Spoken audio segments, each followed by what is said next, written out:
ساعات اسمع واحدة تقول انا عملت عزومة وعملت خلطة المحشي وحشيت كرنب وبتنجان وفلفل وكوسة وممبار. اقول لها لا يا ست الكل، يعني لحد الممبار وقفي. مفيش حاجة اسمها عملت خلطة محشي وحشيت منها ممبار. خلطة المحشي حاجة وانا عملتها لكم المرة اللي فاتت، وخلطة الممبار حاجة تانية خالص، عارفينها من قديم الازل ومش جديدة علينا، واحنا اساتذة فيها، وان شاء الله هخليكي استاذة فيها باذن الله. اول حاجة وانتي بتنضفي الممبار حاولي ما تخرجيش كل كمية الدهون اللي بتبقى موجودة. انتي كده كده بتبقى متغلف عليها طبقة رقيقة خالص من بره، وانتي بتنضفيه بتشيل الطبقة دي، ما بيبقاش عليه بقى اي حاجة، بيبقى نضيف وزي الفل، والدهون اللي عليه في منتهى الجمال. لو لقيتيها بسيطة مش تخينة قوي سيبيها، نضفيها وسيبيها، دي بتدي طعم تحفة اول ما بتسيح مع الخلطة جوه الممبار. نيجي بقى يا ست الكل للخلطة. خلطة الممبار عبارة عن ني في ني. يعني ايه ني في ني اللي انت بتقوليها دي؟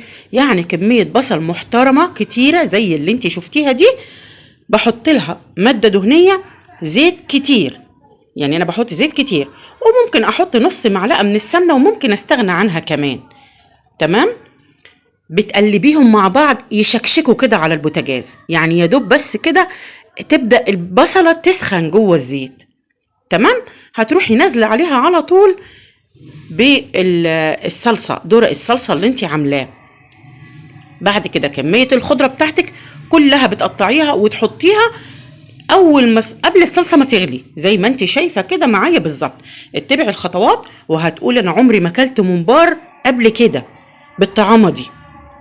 بس ما تنسيش تنزلي تشتركي في القناة وتدعمي زر الجرس وتحطي لايك وتطلعي بسرعة تتابعي معانا الوصفة دي.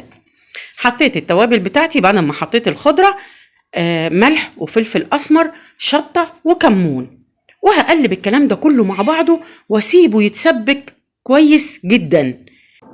يبقى احنا حطينا المكونات كلها مع بعضها ني في ني، بعد كده بسيبها تتسبك. تمام؟ واتخلص من اي كمية سوائل او مية موجودة داخل الخلطة بتاعتي.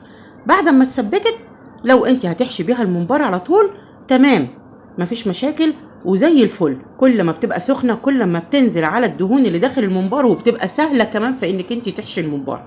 ولينا طريقة مخصوصة في حشو الممبار بإذن الله من وصفات عيد الأضحى، هوريك ازاي تعمليه ما يخرجش منه اي حاجة. يعني في ناس تقول طب ليه، طب ما هو هيخرج في ليه احط سمنة، ليه احط زيت، ما هو هيخرج في السلق. لا يا ست الكل، مش هخليه يخرج منك بإذن الله في السلق خالص. هيفضل المية بتاعت السلق نظيفة زي الفل، وكل اللي انت حطيتيه موجود داخل الممبار بإذن الله. تابعي معانا القناة وبإذن الله هتعملي أشهى الوجبات. هنعبي بقى الكمية اللي احنا عملناها كلها ونحتفظ بيها في الفريزر. كل ما بتعوزي كيس بتطلعيه يفك معاكي من قبل ما تستخدميه بأكتر من ساعة، هيفك ويرجع زي الفل. احنا في جو صعب جدا. وبس كده خلاص، دي كانت خلطة الممبار.